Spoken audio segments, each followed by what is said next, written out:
To Calculus 3 video lecture number 12 on limits and continuity. So we're going to look at how to evaluate the limit for a function of several variables. And just to begin, we're going to go back to what our definition, the formal definition was for the limit of a function of a single variable, y equals f of x. So remember, our definition was the limit as x approaches a of f of x is equal to L means that for all epsilon greater than 0, there exists a delta greater than 0 such that if the absolute value of x minus a is less than delta, then the absolute value of x minus f of x minus L is less than epsilon. And remember what this meant in, more loose terms is that if x is close enough or within a delta to a, then f of x is arbitrarily close to L. So you could set epsilon to be as small as you like. You'll always be able to find a delta within which x minus a less than delta will guarantee that f of x minus L is less than epsilon. Now this definition extends in a really natural way to functions of two variables. Remember, when you're talking about a function of one variable and you're looking at the distance from x to a, we just talk about the absolute value of x minus a, right? And same thing here, the distance from your function to L has to be less than epsilon, so we just look at the absolute value of the difference between the two. Well, in space, the only difference is we're going to change how we define distance using the appropriate distance formula.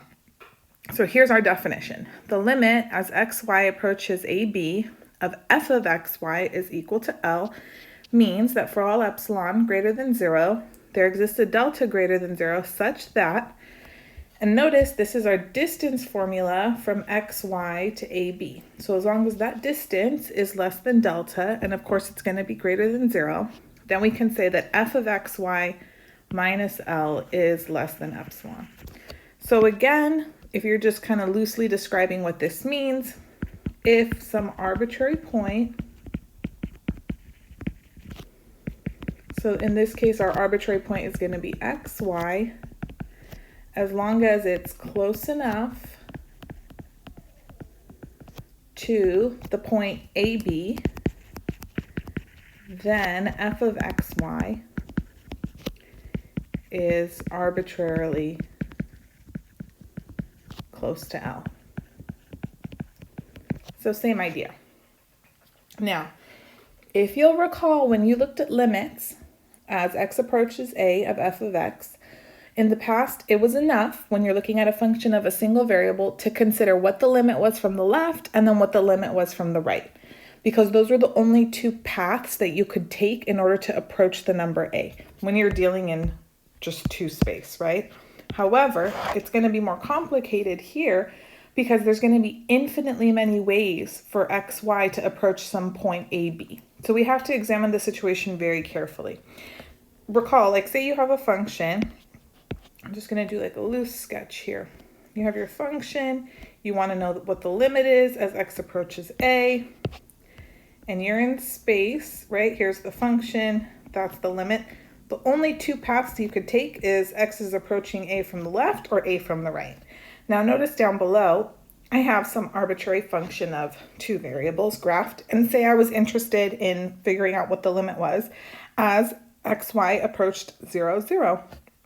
Well, notice there's a variety of paths I could take to get to the origin. I could come this way, I could come this way, I could take a linear path, you could take a parabolic path, you could do all sorts of different things. So it's more complicated when you're evaluating the limit in space.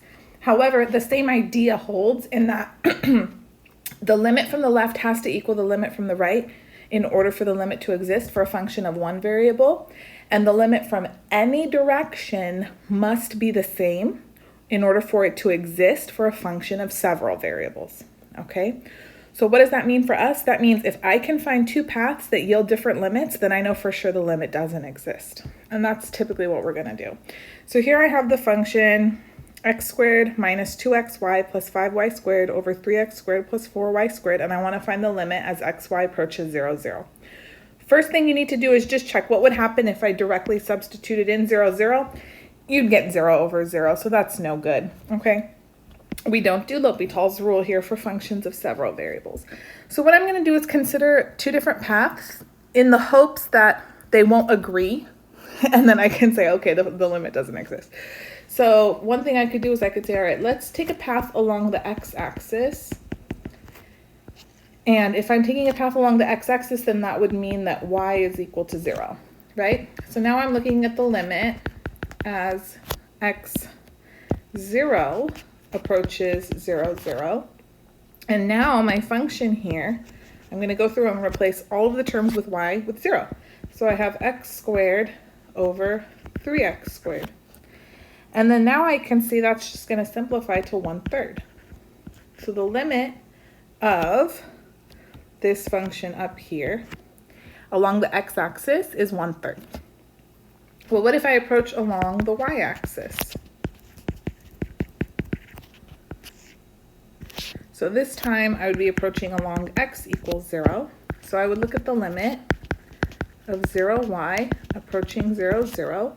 And then now I'm going to replace all of the x's with 0. So I'd have 5y squared over 4y squared, which is 5/4. And notice I do not get the same value. So I'm done. I can say the limit does not exist. Now, what if they had been the same? I would have no information because remember, there's infinitely many paths. You can't sit there and test them all. So you're just going to have to think of something else. What is that something else? We'll get to it. But just so you know, the majority of the time you're just going to check a couple different paths, and as long as you get something different, you know you're done. Okay, well, where to begin? How to pick what path? Here's like a fun little way to kind of combine multiple cases into one. So what you could do is consider the limit as the function approaches the point on a generic line through the point. So you don't have to do multiple limits. So say you want to just check along some generic line y equals mx. So obviously the only case that we wouldn't include in this is the y-axis because there's no slope for that line. Well, say I'm going to use the same function from the previous problem. So f of xy, which was x squared minus 2xy plus 5y squared over 3x squared plus 4y squared. So what you would do is first say, okay, let me evaluate the function. I'm not going to take the limit yet. I'm just going to see what f of x mx is, okay, on some arbitrary line with a slope. So I'll have x squared minus 2mx squared in the numerator plus 5m squared x squared over 3x squared plus 4m squared x squared. And then notice I can cancel out x squared from all of the terms. So I'm just going to have 1 minus 2m plus 5m squared over 3 plus 4m squared. Okay, so now I'm going to take the limit as x mx approaches 0, 0 of 1 minus 2m plus 5m squared over 3 plus 4m squared. And notice this limit does not depend on x anymore. It's actually completely dependent on m. This limit depends on m, and remember, m is the value of the slope of the path that we're coming on. So that means that different paths approaching 0, 0 will yield different limits.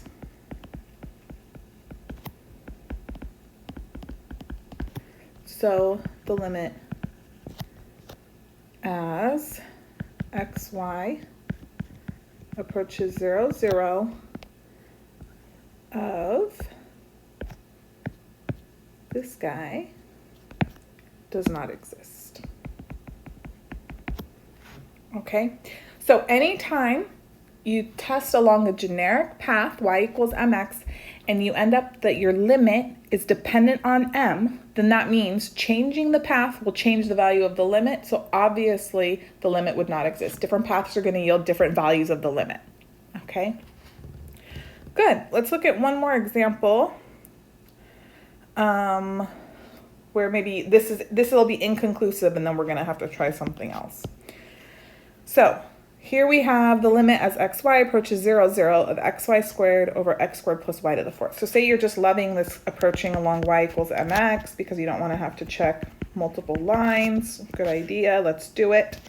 So let's say we get the limit as xmx approaches 0, 0. This time I'm going to plug in mx, right? Everywhere I see a y.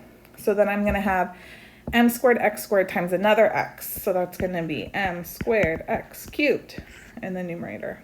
Over, I have x squared, and then plus m to the fourth x to the fourth. Okay, let's clean up a little. I could cancel out an x squared everywhere. So now I have the limit as xmx approaches 0, 0 of m squared x over 1 plus m to the fourth x squared. Okay, so now x is approaching 0, which means in the numerator I'm going to have 0, and in the denominator I'm going to have 1 plus 0, so this is 0. All right, does that mean my limit's 0? No way. That just means the limit along any linear path with the slope is equal to 0. It's not dependent on m like it was in the previous example, so I can't say the limit doesn't exist. Right now it's looking like it's 0. Can we only use linear paths though when we're approaching a point in space? No, what if we approached along some fun little parabola? What about x equals y squared? Okay, let's check. So now I'm looking at the limit y squared y approaches 0, 0. Make sure that whatever path you pick actually goes to 0, 0. Sometimes students get carried away picking these interesting paths that don't actually go to 0, 0. So be careful about that. Okay, so if I replace x with y squared, then this will be y to the fourth in the numerator, right? So we're going to have y to the fourth over another y to the fourth plus y to the fourth. Ooh, so this is the limit as y squared y is approaching 0, 0. I have y to the fourth over 2y to the fourth, which is 1/2. Aha. So what does this tell me? Well, these are different values, right?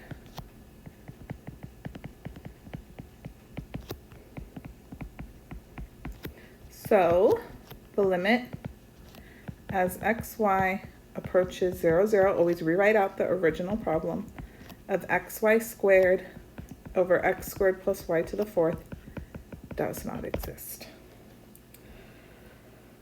Okay, so far all we've done is show that limits don't exist. Did you realize that? And it can be difficult to show that a limit does exist because really, are you going to sit there testing infinitely many paths? No, it's not feasible. So we have to come up with other techniques to use when we want to show that a limit actually does exist. One of the methods is by taking the epsilon delta proofs that we used in the past and then applying them into this scenario. So in case you're a little rusty, we're just going to review how to do a delta epsilon proof for a function of a single variable. So if I need to prove that the limit as x approaches 2 of 3x plus 5 equals 11, remember we must show that for all epsilon greater than 0, there exists a delta greater than 0 such that if, and then you have absolute value of x minus 8, in this case that's going to be absolute value of x minus 2 is less than delta, then absolute value of f of x, which is 3x plus 5 minus 11, minus the limit, is less than epsilon. So therefore, given epsilon greater than 0, we're going to let delta equal, and then we'll fill in that value at the end. So then, if x minus 2 is less than delta, it follows that the following will be true. So I have absolute value 3x plus 5 minus 11 which is equal to the absolute value of 3x minus 6, is going to be less than epsilon, which I can factor the 3 out from. So 3 times absolute value of x minus 2 is less than epsilon, which means that the absolute value of x minus 2 needs to be less than epsilon over 3. So now I found my delta. It needs to be epsilon over 3. So that was how we would prove a limit before for a function of a single variable. So now we're going to adopt it here for functions of 2 or more variables. We'll just do 2, don't worry. So just here's the little game plan. We must show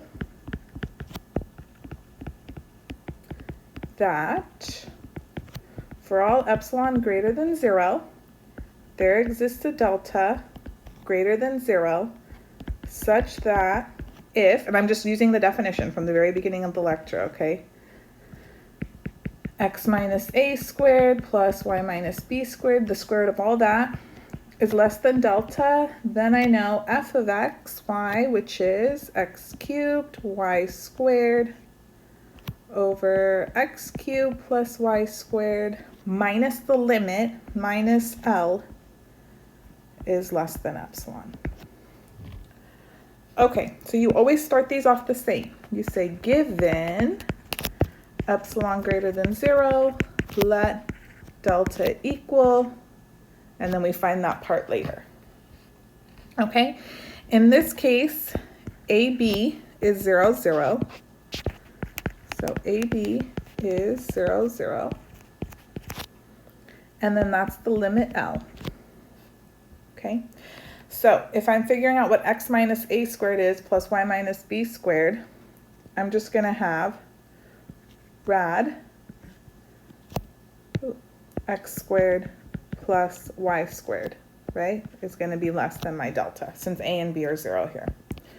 Okay, so you always start off with f of x, y minus L. So I have absolute value x cubed y squared over x squared plus y squared minus 0.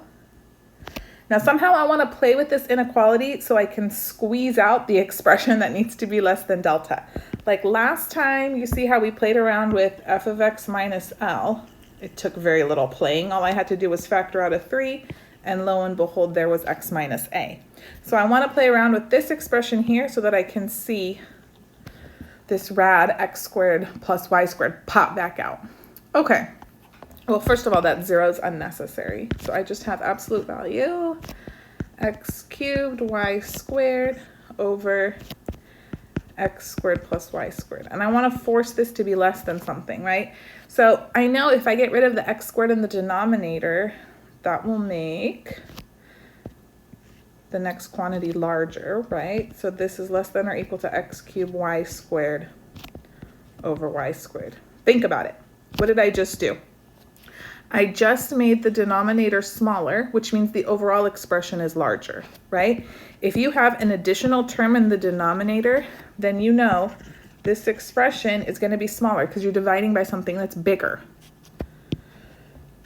Okay, now this is good because I can cancel out this y squared from the numerator and the denominator. So now all I have is absolute value of x cubed. And since that's an odd power, I can rewrite this as absolute value of x cubed. Ooh, and I know the absolute value of x is the square root of x squared. So I can rewrite this as the square root of x squared cubed. And for sure, this is going to be less than or equal to the square root of x squared plus y squared cubed, right? If I add an additional term underneath the radical, then this new expression is going to be larger. And bam, I'm happy. There's my delta right here. So this is going to be less than delta cubed, which is epsilon. So what does that tell me? Solving for delta, delta needs to be the cube root of epsilon. So here is cube root of epsilon. Okay.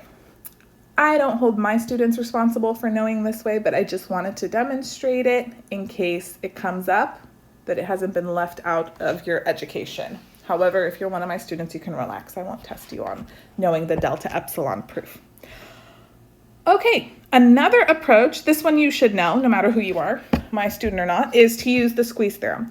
And this extends naturally to functions of several variables. So just to recall, the squeeze theorem tells us that if you have some function, say g of x, and it's bounded by two other functions, and the limit as x approaches a of f of x, the lower bound, if that limit is the same as the limit as x approaches a of the upper bound, then you know that forces the limit as x approaches a of g of x to also be L.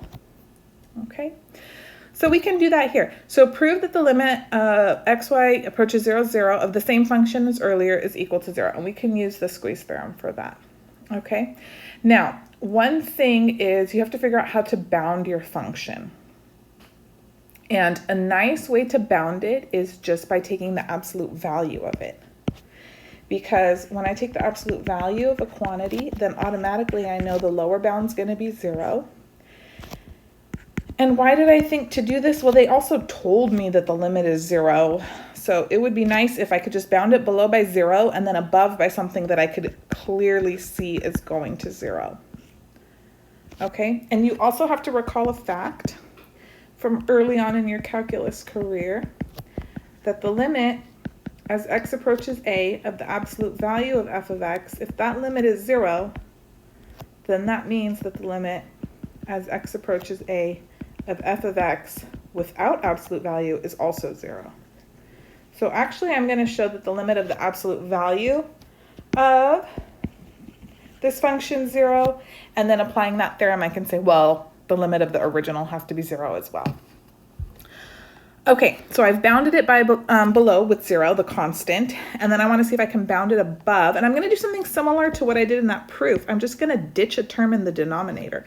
We're going to get rid of this x squared, and then now I can say for sure this is going to be less than or equal to x cubed y squared over y squared. And then now I can cancel out the y squared, so I've bounded it above by just x cubed. Okay, now you might say, wait, why didn't you get rid of the y squared? Why the x squared? Well, if I got rid of the y squared, then I would have x cubed y squared over x squared. I could reduce the power on the x cubed, but I couldn't get rid of it entirely, and it's nicer to just bound it above and below with as simple of a function as possible, okay? So this is nice and easy. It only involves x instead of x's and y's. Okay, so now let's look at the limit of the lower bound and the upper bound. See what nice little bounds I've created for myself? Very user-friendly. So the limit as xy approaches 0, 0 of 0, my friends, is 0. And the limit as xy approaches 0, 0 of the absolute value of x cubed, why, that's also 0. Therefore, you have to say by the squeeze theorem, you didn't think of this technique all on your own, give credit where it's due. So by the squeeze theorem, this means, and rewrite the original, the limit as xy approaches 0, 0 of x cubed y squared over x squared plus y squared is 0. Okay? Very nice. Now, I'm going to give you a third way to do the same exact limit. I know everybody loves options, right?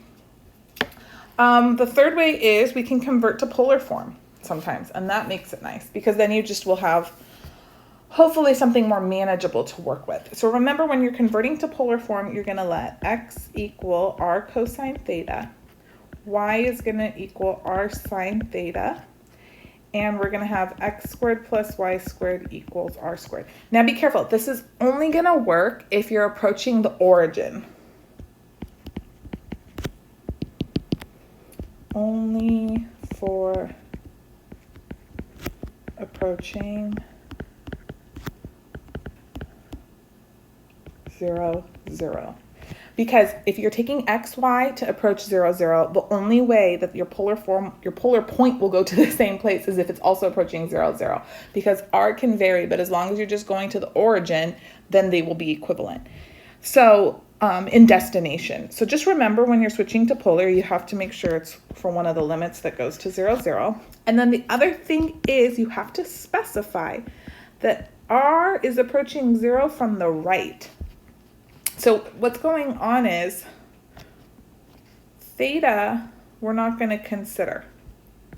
We're not considering the direction of theta because we're basically coming along any path and we're shrinking r to be 0, which is why theta will be irrelevant. Theta could, swirl around all it wants, but what we're doing is we're shrinking everything down to where r is 0, so that's why it doesn't matter what theta is approaching through. Okay, or where it's going. So we're going to end up rewriting this limit just as r approaches 0 from the right, and we're not even going to involve theta. There will be thetas in the expression, but now the limit will be dependent solely on r. Okay, so let's see what I'm talking about. So we're going to rewrite this using polar. So I'm going to have the limit now as r approaches 0 from the right.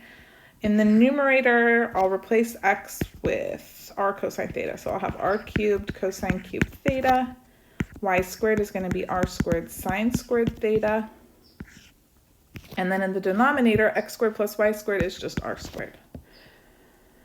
Okay, what can we do? I can cancel out an r squared, right? That's pretty much it. So now I have the limit as r approaches 0 from the right. And then I have r cubed times cosine cubed theta sine squared theta. So I know r cubed is approaching 0. Cosine cubed theta times sine squared theta, that's going to vary, but keep in mind cosine and sine are both bounded, right, between 1 and -1. So even if I square them, cube them, multiply them by each other, that expression will always be bounded by a constant. So if I have some constant times something else that's approaching 0, I know overall this limit is also going to be 0. I'm not going to lie, converting to polar is usually a fan favorite. Students love this. It's pretty straightforward. They feel really happy that there's only one variable here and it's not so tricky. So you know what? I recommend it. Also, you can apply L'Hopital's rule because it will be, as long as you get rid of all the thetas, okay? And then you can use it as long as you have your limit in terms of just r. Okay, so it can be tricky to find limits to prove that they exist. To prove that they don't exist, you just have to show two paths are not the same, don't yield the same limit. To show that it does exist, your options are delta-epsilon proof, which I won't require, or you could use a squeeze theorem, or you could switch to polar. So you don't have a ton of options too, really. Now another topic we're gonna examine right now is continuity. And the definition extends pretty much the same way that you're used to for functions of one variable. So we say f of xy is continuous at AB if, step 1, f of AB exists. Condition 2, the limit as xy approaches AB of f of xy exists. And condition 3, the limit as xy approaches AB of f of xy equals f of AB. So because of the properties of limits, it's easy to see that polynomials are going to be continuous everywhere. And then rational, radical, exponential, log, and trig functions are continuous on their domains. And this is true, again, for functions of several variables as it was for y equals f of x. Okay, so when would you have to check conditions 1, 2, 3? Really, the majority of functions that we deal with are gonna fall into these categories. They're gonna be rational functions or polynomials or whatever, so you don't need to apply the definition. When do you apply it?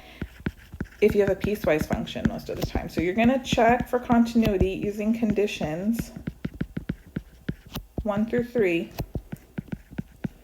for piecewise. And we'll look at that in a minute. Okay.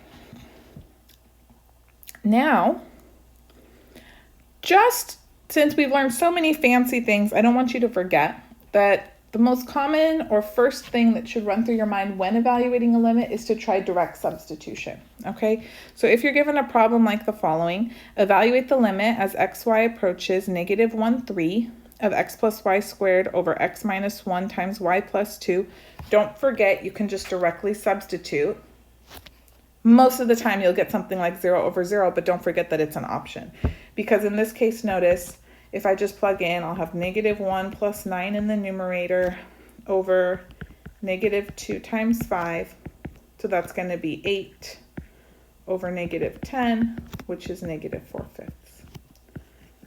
Okay, so sometimes don't get too fancy for your own good. However, if our function is not defined at the point, then we have to use one of our other methods to determine whether the limit exists and its value if it does. So remember, you can either check multiple paths, and when you do that, that's only because you're going to try to show that it does not exist, not that it exists, okay? You can do delta-epsilon proof. Probably you won't. You could do the squeeze theorem. And then last case, you could do switching to polar. But that's only, remember, if it goes to the origin. Okay? Good. So this is like your summary of what's been done so far. Now what about functions of 3 variables? Don't you want to see how we can evaluate their limit? Well, the definition extends in a similar way. We're not going to do anything too crazy here, okay?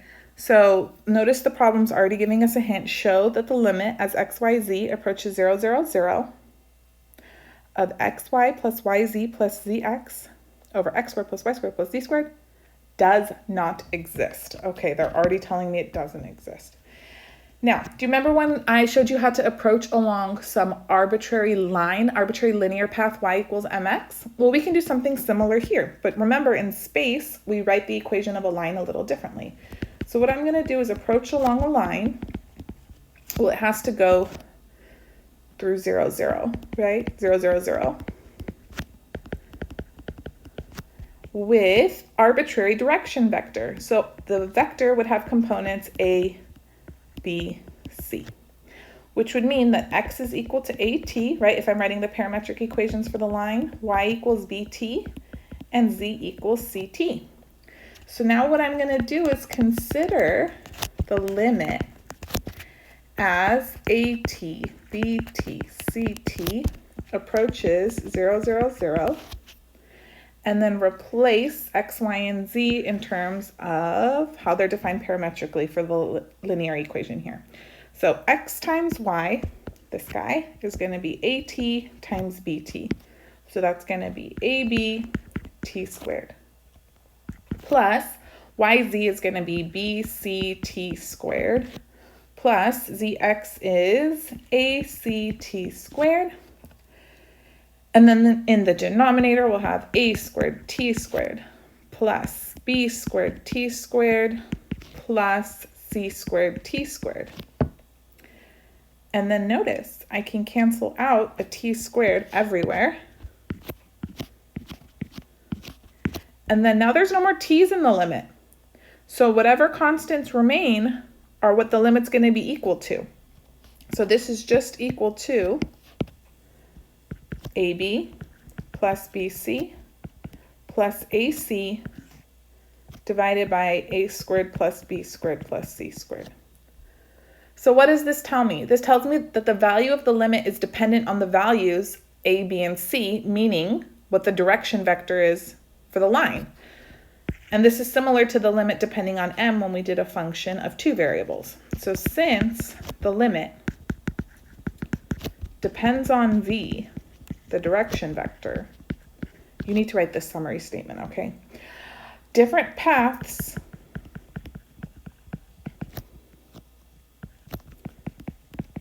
will yield different limits.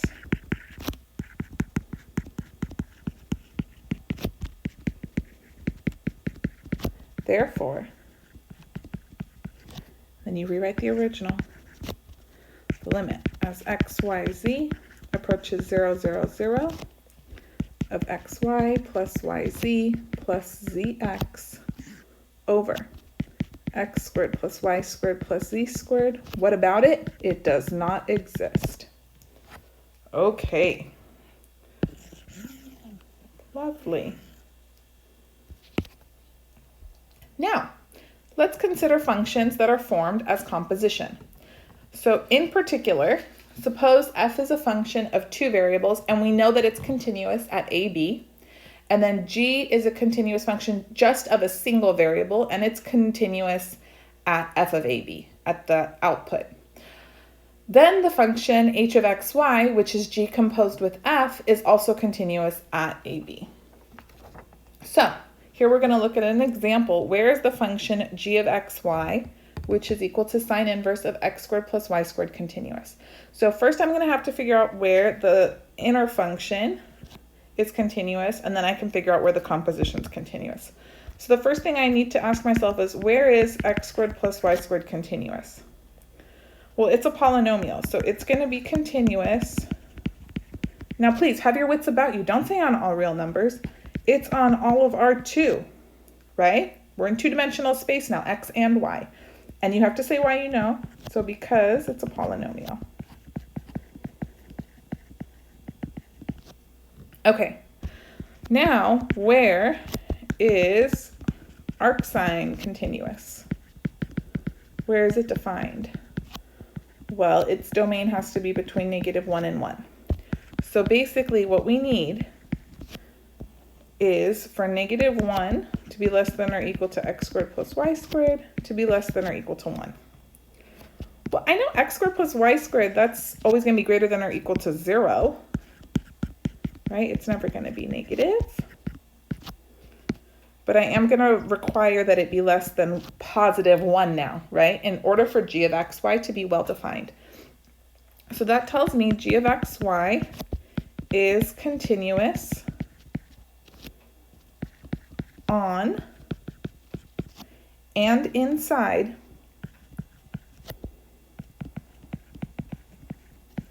the unit circle. Just think, if you were to graph x squared plus y squared is less than or equal to 1, you would be graphing the unit circle. And we say on because this inequality is inclusive and inside.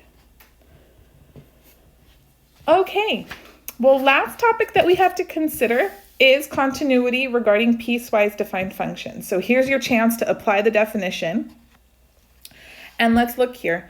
The problem's asking us to determine where the function is continuous. So we have to consider, okay, what are the possibilities here? I have a function of x and y, so I'm going to have to work my way through all of two-dimensional space R2 to identify where the function's continuous. Well, a lot of it's taken care of for me.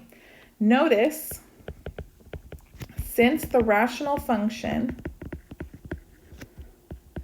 is how f of xy is defined everywhere except the origin. So since the rational function, we know by a theorem, is continuous on its domain, we know so far that f of xy is continuous everywhere in R2 except where? Well, I don't know for sure, except perhaps at the origin, at 0, 0, right? That's not in the domain for the rational function. It would make it undefined. So that's why f of xy is defined to be that rational function as long as xy is not 0, 0. Then, if we are at the origin, if xy is equal to 0, 0, this piecewise function is somewhat artificially defining the function value to be 0. Okay, so now I'm going to check conditions 1, 2, and 3 to see what's going on at 0, 0. So this, I'm just investigating point AB equal to 0, 0. So we're going to go through conditions 1, 2, 3. So condition 1, is f of AB defined? Is f of 0, 0 defined? Why, yes, they've told me. If xy is 0, 0, f of 0, 0, 0. Okay? Thank you. Condition 2. Do I know what the limit is as xy approaches 0, 0 of f of xy? Okay, if I have a piecewise defined function, the actual function value at that point is not going to tell me what the value of the limit is. The function is defined to be the rational function everywhere else. So that's going to control the limit. So I have to look at the limit as xy approaches 0, 0 for x squared y cubed over 2x squared plus y squared. Now, how am I going to take this limit? You could try switching to polar, or I'm going to use the squeeze theorem. Consider. Now remember, I need to bound it above and bound it below. I'm going to just take the absolute value. That way I can automatically bound it below by 0. So that's a nice little lower bound to have. So absolute value of x squared y cubed over 2x squared plus y squared. Okay, let's take a vote. Who do you want to get rid of? The 2x squared in the denominator or the y squared? Because I'm trying to find an upper bound. I say let's get rid of the y squared, and then I can cancel the x squared. So what do I mean? I know for sure this is going to be less than or equal to if I just had 2x squared in the denominator and then x squared y cubed in the numerator, right? Because the denominator here has an additional y squared, so the denominator is larger, which means that the whole expression, this whole expression is smaller. Okay, and then now I'm excited because then I can just cancel this x squared out, and I'm going to have such a pretty little upper bound, nice to work with. This is going to be absolute value y cubed over 2. Okay, so now I'm going to take the limit of the lower bound, so the limit as xy approaches 0, 0 of 0 is 0. Fabulous. And your turn. So the limit as xy approaches 0, 0 of y cubed over 2 is also equal to 0. Ooh, they match. So therefore, by the squeeze theorem,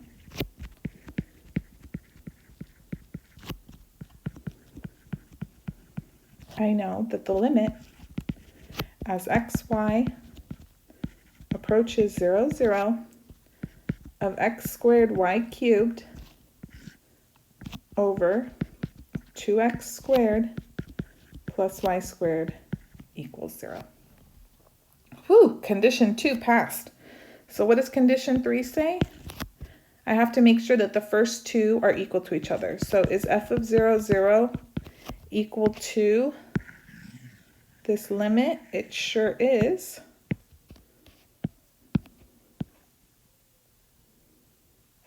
Where'd that 9 come from?